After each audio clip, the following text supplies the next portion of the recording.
Welcome back to Vietnamese Vixens. Today's story comes from Amsterdam, and it's about a man who thought he was saving someone's life until he realized he was just a stepping stone to a green card. His name is Pieter. He's 34 years old, and he learned the hardest way possible that sometimes the person you're trying to rescue is the one setting the trap. Before we get into his story, I want to hear from you. Drop a comment and let me know where you're watching from. And if you've ever felt used in a relationship, hit that like button and subscribe because trust me, you're not alone. Now, here's what Peter sent us. I need to start by saying I'm not stupid. I know how that sounds coming from a guy who got played for a visa, but I'm really not. I'm a software developer. I work for a fintech company in Amsterdam. I make good money. I've traveled to 23 countries. I speak 3 languages. I've had relationships before. I thought I knew better. But Vietnam, man. Vietnam got me in a way I didn't see coming. It was June when I landed in Ho Chi Minh City. I'd been feeling burned out for months, staring at code until 2 in the morning, going through the motions with this woman I'd been seeing in Amsterdam, who spent more time criticizing my apartment than actually enjoying being there. The Dutch dating scene is exhausting if I'm being honest. Everyone's so practical, so transactional. Like you're interviewing for a life partner position instead of actually connecting with someone. I needed to disappear for a while. Vietnam seemed random enough, far enough, cheap enough to just exist without pressure. The chaos hit me the second I stepped outside Ton Son, that airport. The heat was thick, wet, the kind that makes your shirt stick to your back within minutes. Motorbikes everywhere, thousands of them, weaving through traffic like schools of fish, horns blaring constantly but somehow not aggressive, just part of the rhythm. Street food vendors on every corner sending up smoke that smelled like lemongrass and charcoal, and something sweet I couldn't identify. I got a grab to my hotel in District 1, near Bui Vien Street, and for the first hour I just sat in my room with the AC blasting, wondering what the hell I'd gotten myself into. But then something shifted. Maybe it was the second day when I forced myself to walk through Ben Thanh Market and got completely lost in the fabric section. Or maybe it was the coffee. Those little cups of café soi da, so strong and sweet they rewired my brain. The city stopped feeling overwhelming and started feeling alive in a way Amsterdam hadn't felt in years. I'm talking about actual aliveness, not the performative version we do in the West. People sitting on tiny plastic stools eating pho at 6 in the morning. Families on one motorbike, dad driving, mom holding a baby, kids squeezed in the middle, nobody wearing helmets, everybody fine. Old women in conical hats selling flowers. Teenagers taking selfies in front of Bitexco Tower. It was messy and loud and completely unself-conscious. I extended my trip after the first week. Told my boss I'd work remotely, set up in these cafes where iced coffee cost 50 cents, and the Wi-Fi was better than my apartment in Amsterdam. I was happy. Properly happy. Not the forced gratitude kind, where you tell yourself you should be happy because your life looks good on paper. I was just existing, watching the city move around me. No pressure to be anything. That's when I met Lynn. It was a Thursday evening, I remember, because Thursdays in Amsterdam were always my heaviest meeting days, and I was celebrating not having to do that anymore. I went to this rooftop bar near Bitexco Tower, one of those places that tries to feel upscale, but still has the plastic chairs that every Vietnamese place has. I was sitting alone with a Saigon beer, watching the sunset turn the city orange, and she was at the next table with 2 friends, all of them laughing about something on someone's phone. She looked over at one point, caught me staring, probably, and smiled. Not the smile I'd gotten used to in tourist areas, where it's an opening for a sale or a scam, but an actual smile. Her friends left about 20 minutes later, and she stayed, moved to my table without asking, just slid into the chair across from me and said, "You look too serious for someone on vacation." Her English was perfect. American accent, which surprised me. She told me later she'd learned from YouTube and Netflix, spent her teenage years obsessed with American movies and TV shows. She was 26, worked as an English teacher at a language center in District 3, lived with 2 roommates in a tiny apartment in Binh Thanh District. She was wearing jeans and a plain white t-shirt, Converse sneakers, had her hair up in a messy bun. She looked modern, put together, like she could have been sitting in any coffee shop in Berlin or Stockholm. We talked for 3 hours, not the surface stuff you do when you're trying to impress someone, but actual conversation. She asked about my work and actually understood when I explained blockchain architecture. She told me about teaching English to businessmen who wanted to work for international companies. How frustrating it was that Vietnam had so much talent, but so little opportunity. She talked about wanting to travel, to see the world, how her friends had gone to Australia on working holiday visas, but she'd been rejected twice. They think we'll all overstay, she said, not bitter, just stating a fact. Young Vietnamese woman, single, teaching job that pays 8 million dong a month. That's about 300 US dollars. They look at that and think, of course she'll disappear in Sydney. I told her about Amsterdam, about how clean and organized and suffocating it felt sometimes. How everyone followed the rules so carefully, it stopped feeling like freedom and started feeling like a very pretty prison.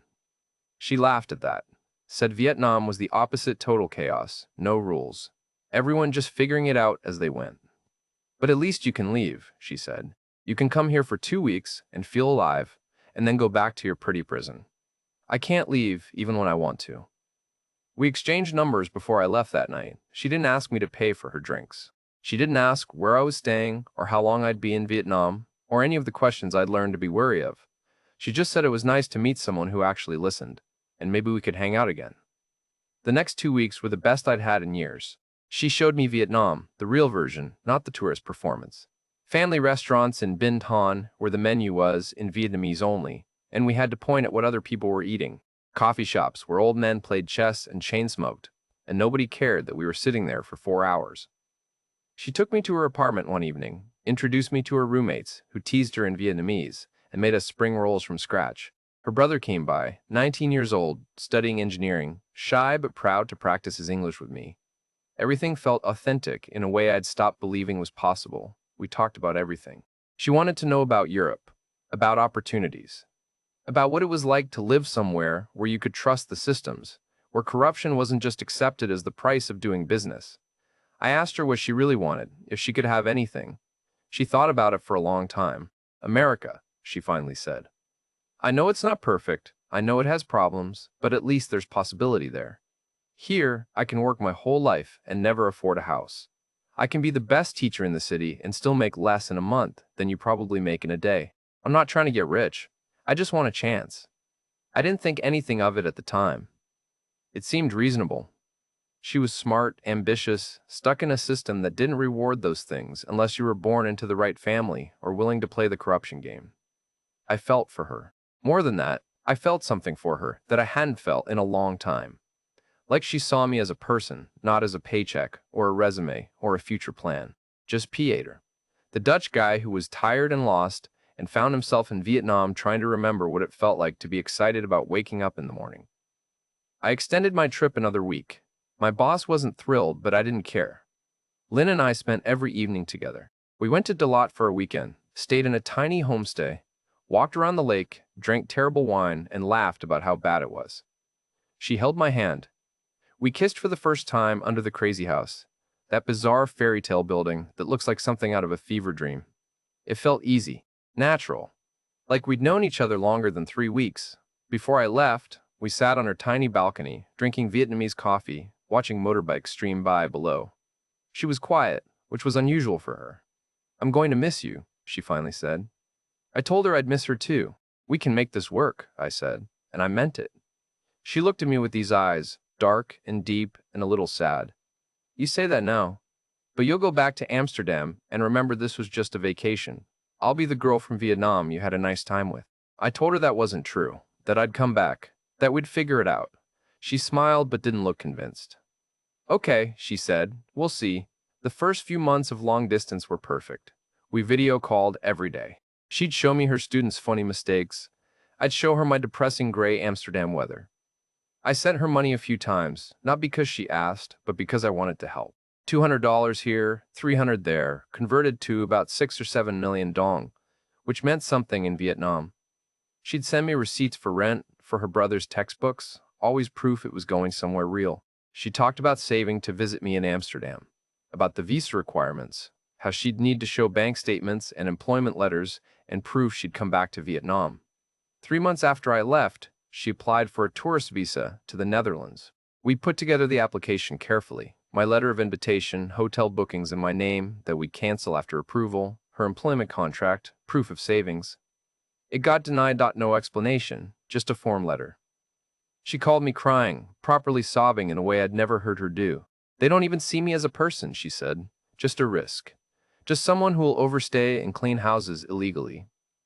I tried to comfort her, told her we'd try again, we'd get better documentation. She went quiet for a while after that, and when she spoke again, her voice was different, calmer, almost resigned. There's another way, she said. Have you heard of the K-1 visa for America? I hadn't. She explained it to me like she'd been researching it for months, which maybe she had. It's a fiancé visa. An American citizen can sponsor their foreign partner. And if approved, the partner comes to America and they have 90 days to get married. After that, green card. Path to citizenship. I'm not asking you to do that, she said quickly. I know it's crazy.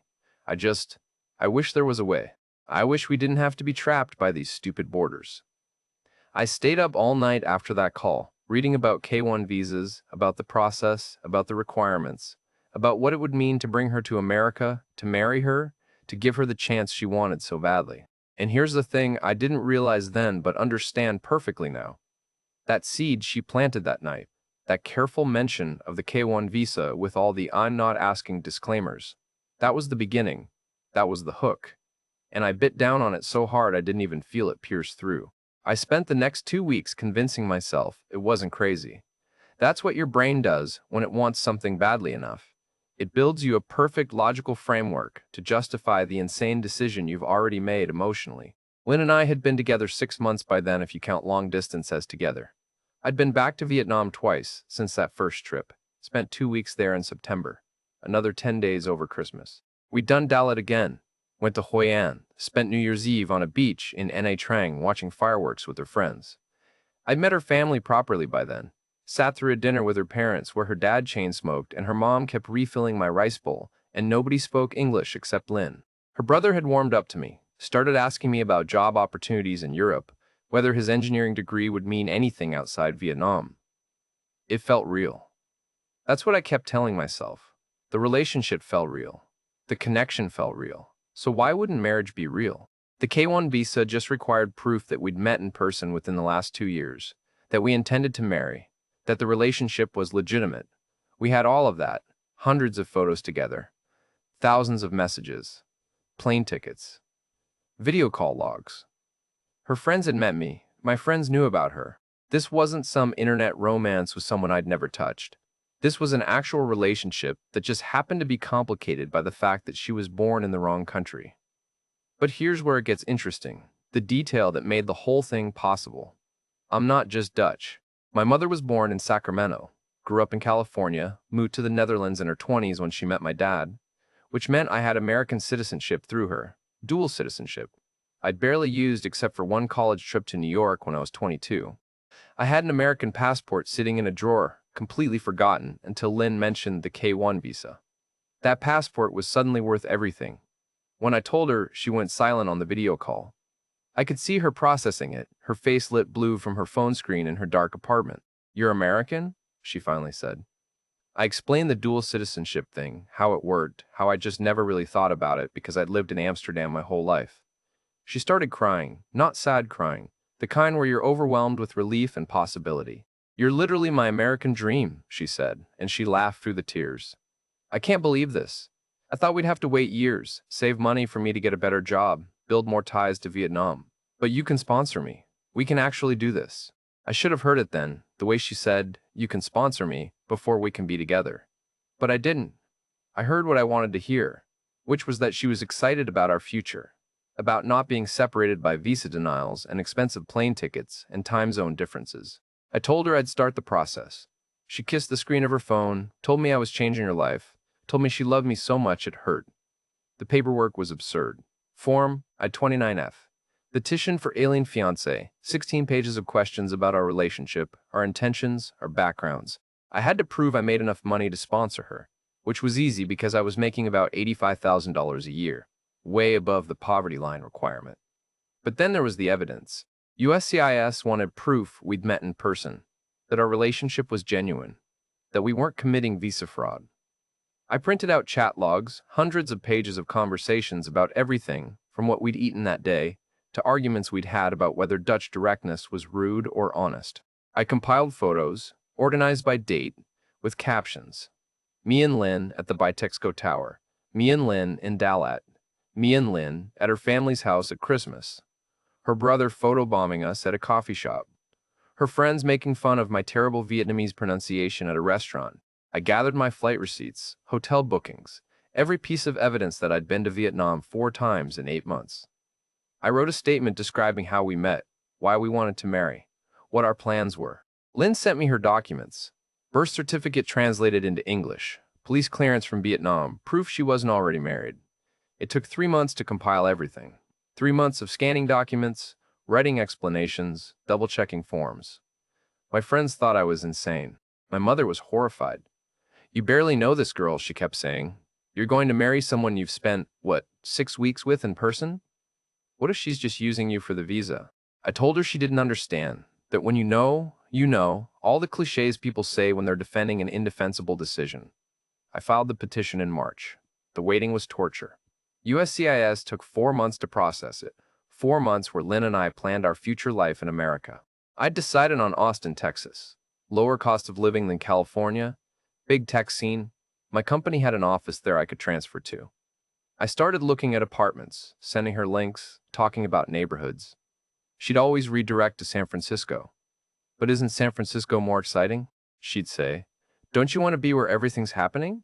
I'd explain that San Francisco was impossibly expensive, that my salary would go half as far there, that Austin made more sense for starting out. She'd agree, but reluctantly, and then a few days later she'd send me an article about the Vietnamese community in San Jose, or a video about Golden Gate Bridge.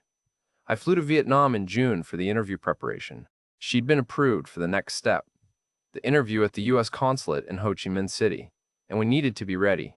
The internet was full of horror stories about K-1 interviews, couples who'd been together for years getting denied because the fiancé couldn't remember the petitioner's mother's birthday or didn't know what side of the bed he slept on. We spent days rehearsing. I'd quiz her. "What's my favorite food?" "Stroopwafels," she'd say. "Those Dutch syrup cookies." "Where did we meet?" "Rooftop bar near Bitexco Tower," she'd answer. "What's your biggest fight been about?" She'd laugh and say when I told her Vietnamese coffee was too sweet and she didn't talk to me for a whole day. It was true, all of it. We knew each other. This wasn't fraud. But something was different during that visit. She was distracted, less affectionate. We'd be lying in her bed in her apartment, and she'd be on her phone, scrolling through forums about green card timelines, reading about permanent residency requirements, Googling cost of living in different California cities. When I tried to kiss her, she'd kiss back, but without the intensity she used to have, like she was going through the motions. I asked her if she was okay. She said she was nervous about the interview, about everything going wrong, about getting denied after we'd come this far. I believed her because I wanted to. She'd also been taking extra English classes, she told me. American English specifically, she said. Like idioms, slang, cultural references. I want to fit in when I get there. She showed me her notes, pages about baseball terminology, American holidays, pop culture references. It seemed excessive, but I figured she was just thorough, just wanted to be prepared. She talked constantly about the Vietnamese community in California, about her cousin who worked at a nail salon in San Jose, about how many Vietnamese people lived in Orange County and Westminster. Little Saigon, she called it. There's a whole city where everyone speaks Vietnamese. My cousin says I can find work easy there, that I won't even need perfect English. I reminded her we were moving to Austin, not California. She'd go quiet and then change the subject. The interview was on a Tuesday morning in July. I couldn't go in with her. Had to wait outside the consulate while she went through security, sat in the waiting room, got called to a window. She dressed conservatively, a blue dress that looked professional but not too formal, minimal makeup, hair down. She looked young and nervous and honest. I told her it would be fine, that we had everything we needed, that they'd see we were real. She nodded but didn't smile. "I'll see you in America," she said, and then she was gone through the doors. 2 hours later, she came out holding a paper. Approved. The visa was in her passport. She had 6 months to enter the United States, and 90 days after entry to marry me. She was trying to smile, but it looked wrong, like she was forcing it. We went to a restaurant to celebrate, one of those fancy places in District 1 with white tablecloths and wine lists, expensive by Vietnamese standards. She ordered champagne, took photos of her visa, posted something on Facebook in Vietnamese that I couldn't read. Her phone kept buzzing with comments and likes. She was glowing but not looking at me, looking at her phone, at this future that was suddenly real and rushing toward her faster than either of us had prepared for. That night in her apartment, she was different, distant. She said she was overwhelmed, that it was hitting her that she was leaving Vietnam, leaving her family, starting a completely new life. I held her and told her it would be okay, that we'd figure it out together, that it was normal to be scared. She didn't say anything, just lay there in my arms, staring at the ceiling. I flew back to Amsterdam the next day. She barely came to the airport with me, said she had too much to do, too many people to see before leaving. We kissed goodbye, and it felt like kissing a stranger. I spent the next 2 months preparing for her arrival. Found a 2-bedroom apartment in Austin near the Domain, a nice area with good restaurants and shops. Furnished it, bought things I thought she'd like, set up a workspace for her to take online teaching jobs while she adjusted. Booked our courthouse wedding for 2 weeks after her arrival date. Figured we'd do something small and simple, and then have a real celebration later. My mother flew to Texas to meet her, said she wanted to make sure I wasn't making the biggest mistake of my life. I told her it would be fine, that she'd love Lynn, that everyone was worrying for nothing. Lynn arrived on a Friday in September. I picked her up from Austin Bergstrom, stood in arrivals watching for her to come through customs. When she finally appeared pulling a huge suitcase, wearing sweatpants and a hoodie, and looking exhausted, I felt a rush of relief. She was here. We'd done it. We'd beaten the system, crossed the borders, made it happen. I hugged her, and she hugged back, but loosely, like she was already pulling away. "I'm so tired," she said. "Can we just go to the apartment?" The first few days I blamed on jet lag. She slept at weird hours, was disoriented, complained about the cold AC and the quiet and how strange it was to see signs in English everywhere. I took her to H-E-B, the grocery store, and she was overwhelmed by the size of it, the abundance, the fact that you could buy 20 types of cereal and 30 types of bread. She filled the cart with Asian snacks and instant noodles and rice, said she needed familiar food while she adjusted. I thought it was cute. I thought everything would normalize once she settled in. But she didn't settle. She spent hours on the phone with her cousin in San Jose, speaking rapid Vietnamese I couldn't follow. She was on her laptop constantly, looking at apartments in California, jobs for Vietnamese speakers, cost of living calculators. When I asked what she was doing, she'd say research, just curious about other cities. My mother came to visit that first week, and Lynn barely engaged with her, was polite but cold, answered questions in short sentences. After my mother left, she called me and said, "Pieter, something's wrong with that girl. I don't think she loves you. I think she loves the green card." I defended Lynn, told my mother she was being paranoid and judgmental, and didn't understand how hard it was for Lynn to adjust to a completely foreign country. But doubt had started creeping in, little moments that didn't add up. The way Lynn flinched when I tried to hold her hand, the way she slept as far from me as possible in our bed, the way she talked about when I get my green card instead of when we get married, the way she'd go silent when I talked about her future, about getting a dog or traveling or any of the normal things couples plan together. 1 week before the wedding, she came into the living room where I was working, sat down across from me. Her face was set, determined, like she'd been practicing this. "We need to talk," she said, and my stomach dropped because everyone knows that phrase never leads anywhere good. I closed my laptop, waited. She took a breath. "I can't do this," she said, not crying, not emotional, just stating a fact. "I can't marry you, not for real." I didn't understand at first. I said something stupid like, "What do you mean, not for real? We're already engaged." She shook her head, frustrated with me for not getting it. "I mean, I can't pretend anymore. I never loved you, Pieter. I'm sorry, but I didn't. You were kind, and you were American, and you were there, and I needed a way out of Vietnam. That's the truth. I used you." The words didn't make sense at first, like she was speaking a language I didn't know. I stared at her, and she stared back, unflinching. "Everything we did together," I finally said. "Meeting my family, your family, all those conversations, that was all fake?" She shrugged. "Not fake exactly. I liked you. You're a nice person, but love? No. I don't love you. I probably never did. I wanted America. You had the key to America. It was convenient." She kept talking, laying it all out like a business transaction she was dissolving. She wanted to move to California, to San Jose, where her cousin was, where there was a Vietnamese community, and jobs, and people who looked like her. She'd still marry me, she said, because she had to for the visa, but after that she wanted a divorce. She'd wait the required time, get her permanent residency, then we could split. Clean break. She'd pay me back someday for the money I spent on the process, she said, though we both knew that was a lie. She was laying out this plan like it was reasonable, like I should just accept that I'd been a stepping stone and move on. I couldn't speak. The humiliation was physical, like something crushing my chest.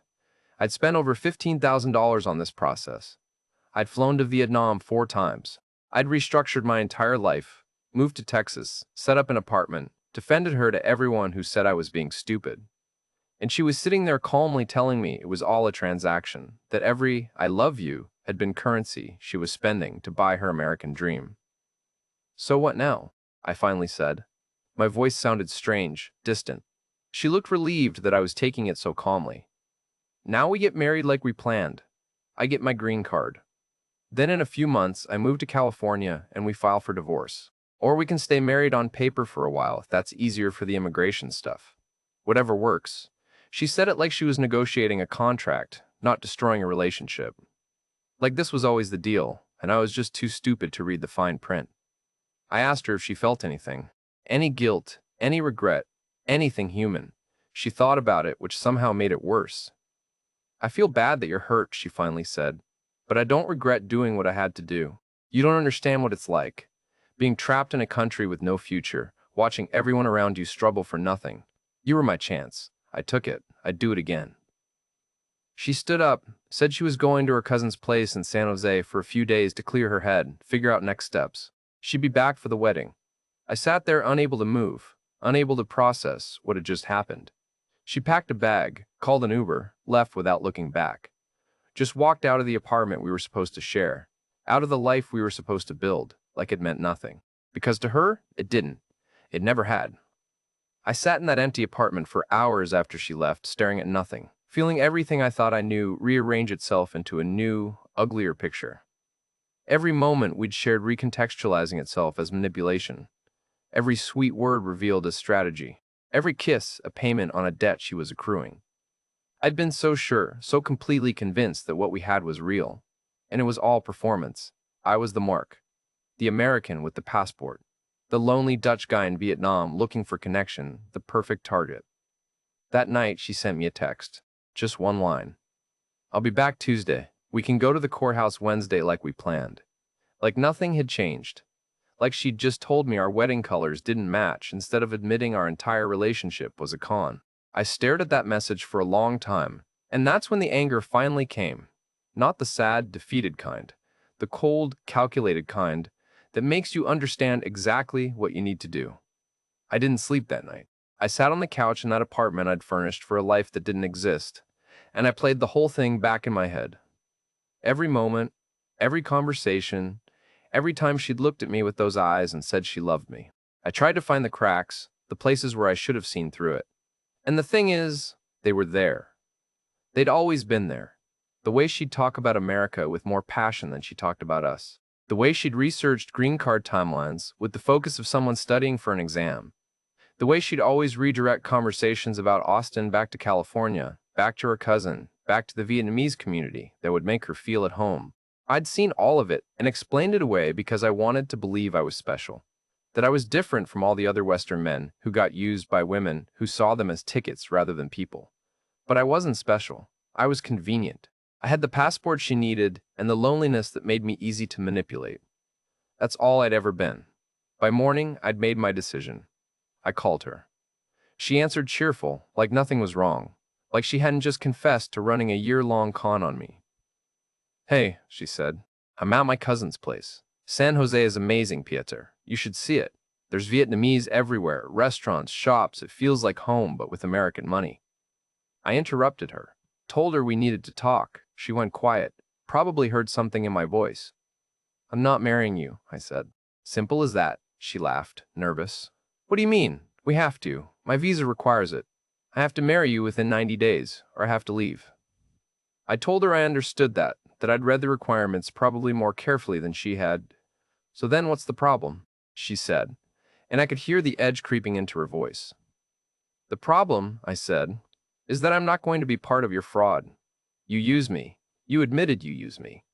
I'm not signing marriage papers so you can get your green card and disappear to California. You can go back to Vietnam. She started arguing immediately.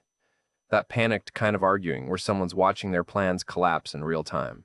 She said I was overreacting, that she'd been honest with me about her feelings, which was more than most people would do, that we could make this work if I just calmed down and thought rationally. I stayed calm, which seemed to scare her more than if I'd been yelling. I told her she had 48 hours to decide. She could stay, and we could try to build something real, something honest, start over from the beginning with no lies between us. Or she could leave. Go back to Vietnam before her 90 days ran out and her visa expired. Those were her options. That's when she turned mean. Started saying I'd led her on, that I'd known what this was from the beginning, that American men always do this, promise Vietnamese women everything and then pull it away when they get bored. She said she could report me, say I'd coerced her, forced her to come to America under false pretenses. She could claim abuse, make my life hell with immigration authorities. I let her talk, let her make her threats. And when she finally ran out of steam, I told her I'd been recording the conversation. Had been recording since she'd confessed everything the day before. Every word of her admitting she'd never loved me, that she'd used me for the visa, that her plan was to take the green card and leave.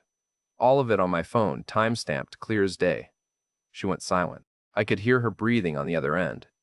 "You recorded me?" she finally said, and she sounded betrayed, which would have been funny if it wasn't so pathetic.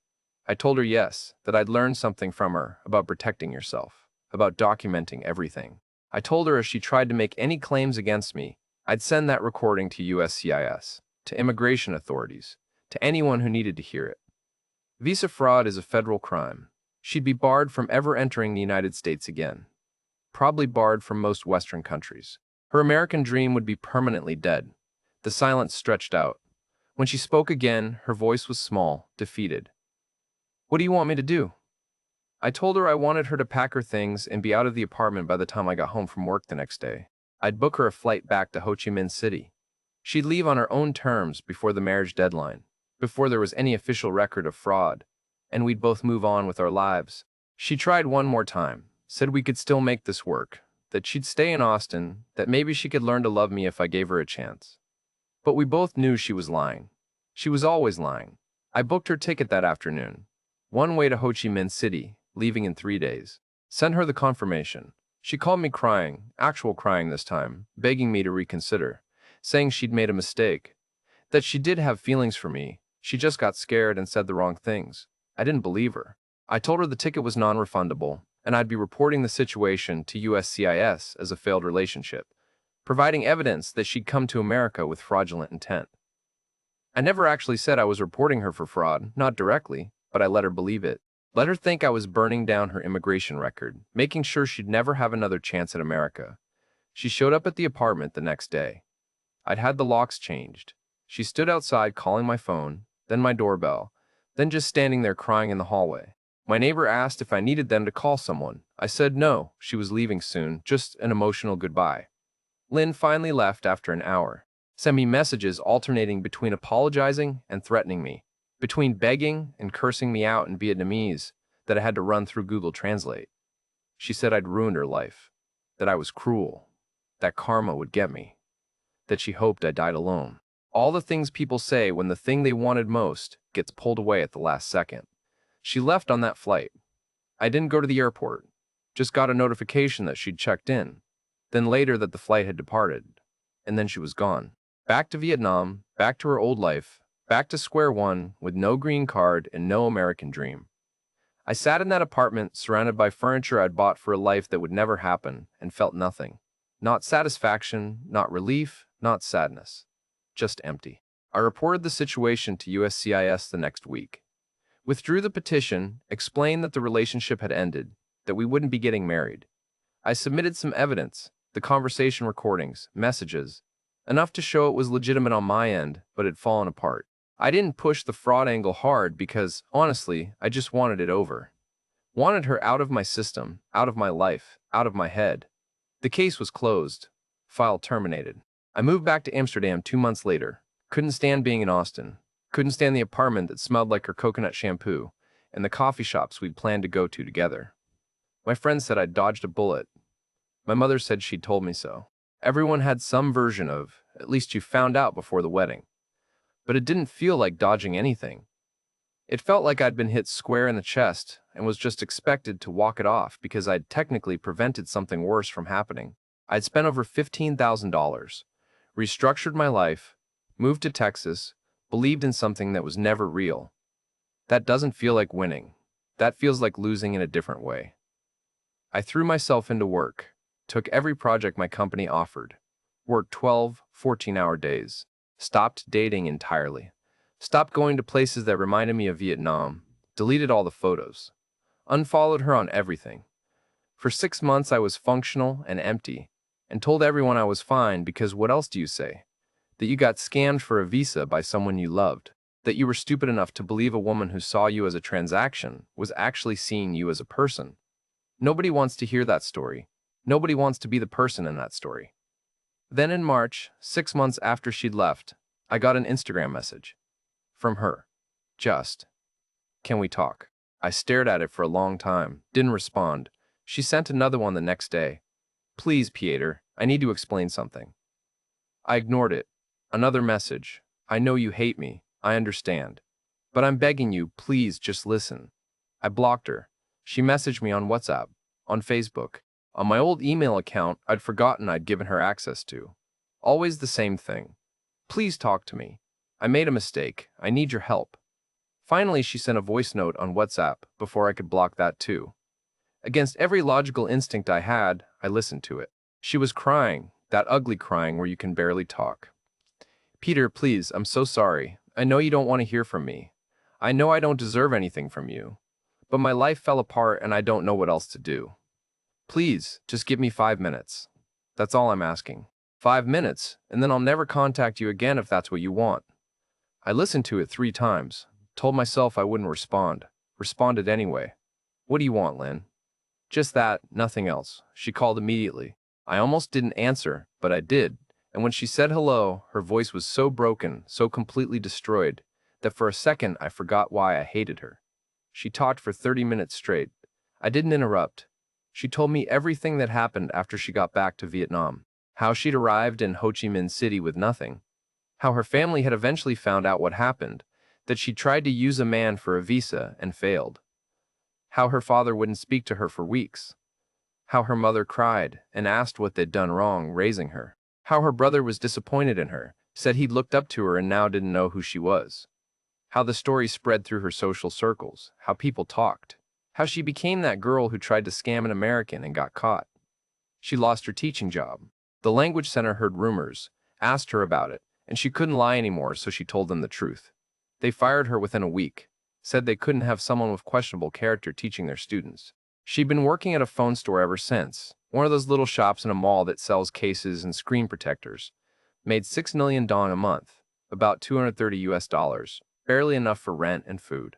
Her roommates had kicked her out when they heard what happened, said they didn't want to live with someone dishonest. She was living with her parents now, at 27 years old, sharing a room with her grandmother, taking the bus every day to a job she hated while everyone in her life looked at her with either disappointment or pity.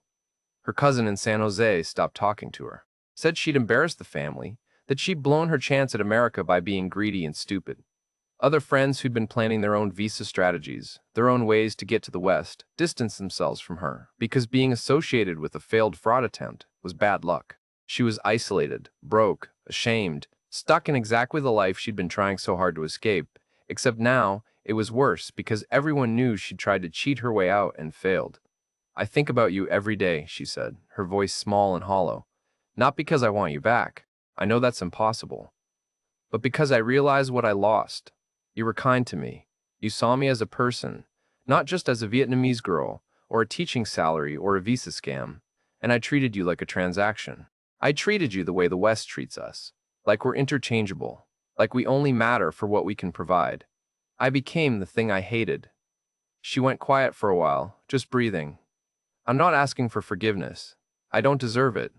I just wanted you to know that I'm sorry, that I understand now what I did, that I wish I could take it back."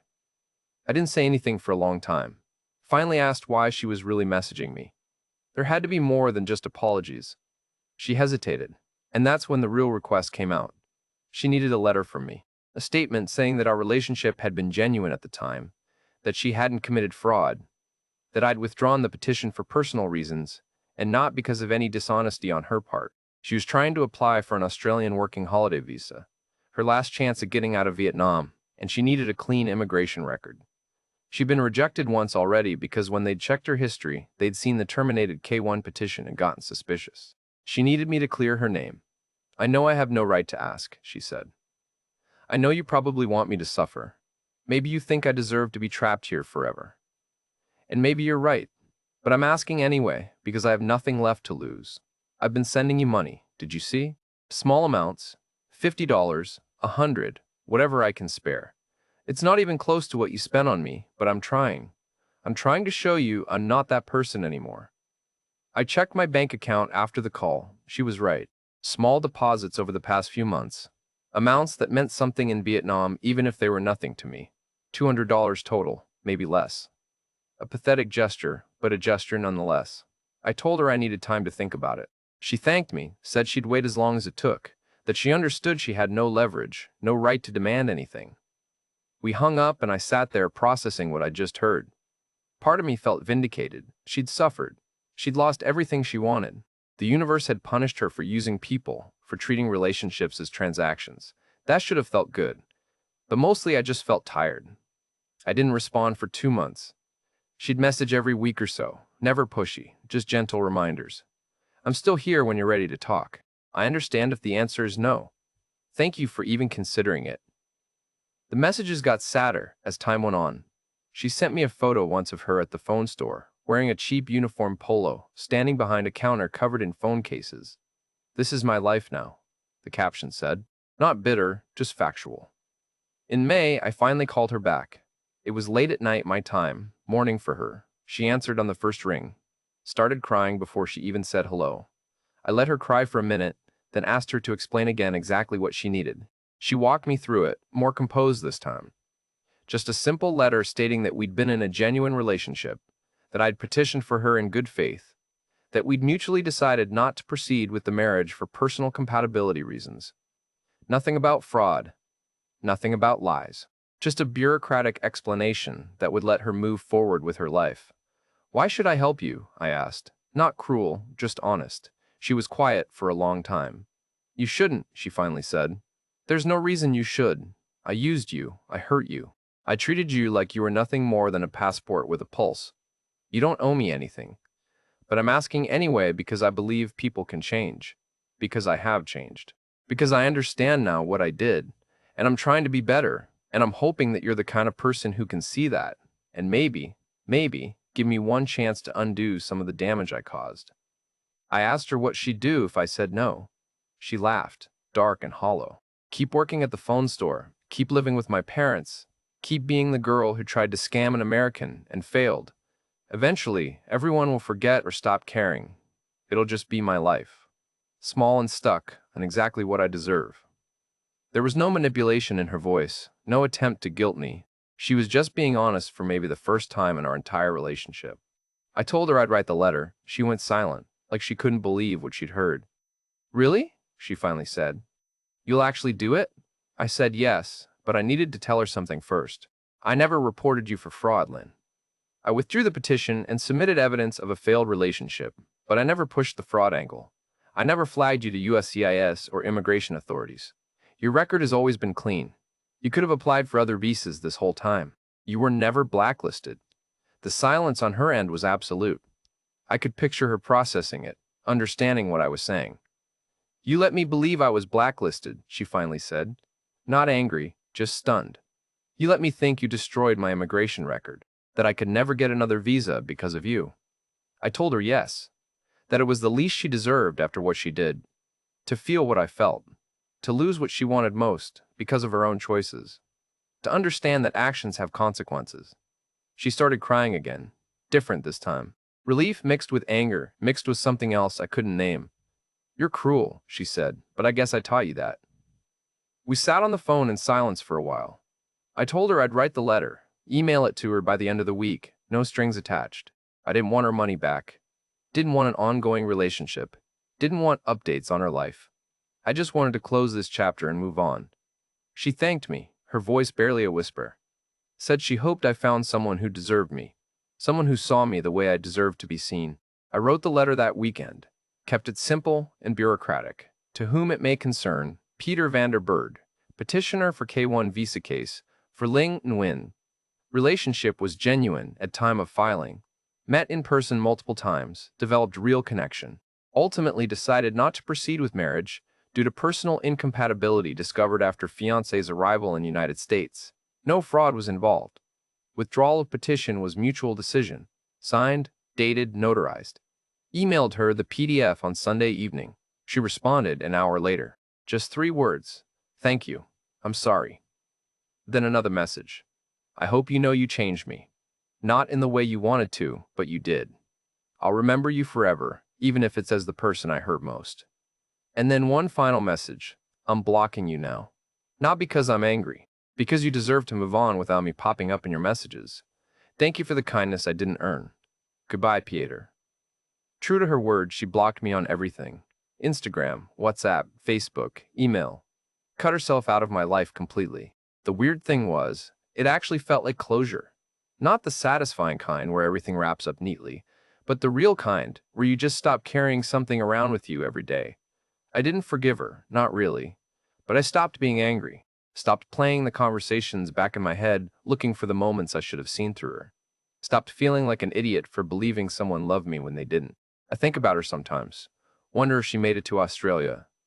If she's still working at that phone store. If she ever thinks about how close she came to the American dream. I wonder if she learned anything from what happened, or if she's running the same con on someone new, smarter this time, more careful. I wonder if her family forgave her, if her brother still talks to her, if that cousin in San Jose ever reached out. But mostly, I don't wonder. Mostly, I just exist in my life without her in it, which is exactly what I needed. The revenge, if you can call it that, wasn't in destroying her life or reporting her or making her suffer. It was in not saving her. In stepping aside and letting her live with the consequences of her own choices. She came back begging, not because I made her, but because she made herself into someone who needed to beg. That's the thing about using people, eventually. You run out of people willing to be used, and you're left with just yourself and the weight of every bridge you burned. I learned something from all this, painful as it was. Kindness doesn't make you a fool. Trusting people doesn't make you weak. But naivety does make you vulnerable, and sometimes the hardest lesson is learning the difference. Lynn taught me that love requires honesty, and honesty requires courage she never had. She taught me that some people see relationships as transactions, and once you understand that, you can protect yourself without becoming cruel. She taught me that the best revenge isn't making someone suffer. It's refusing to be part of their plan anymore. So that's my story. The Vietnamese woman who scammed me for a visa, came to America, admitted she never loved me, and then lost everything when I refused to complete the transaction. She came back begging months later, and I gave her what she needed to move on. Not because I forgave her, but because holding on to anger was heavier than helping her was. I don't know if that makes me weak or strong or just human, but I sleep better now than I did when I was in love with a lie. Thanks for listening to today's story. If this resonated with you, if you've been used or betrayed or learned the hard way that not everyone who says they love you means it, drop a comment below. Let me know where you're watching from. And if you want more stories like this, real confessions from real people trying to navigate love across borders, hit that subscribe button. Trust me, we've got plenty more where this came from. Until next time, this is Vietnamese Vixens reminding you that sometimes the best thing you can do for someone who hurt you is absolutely nothing at all.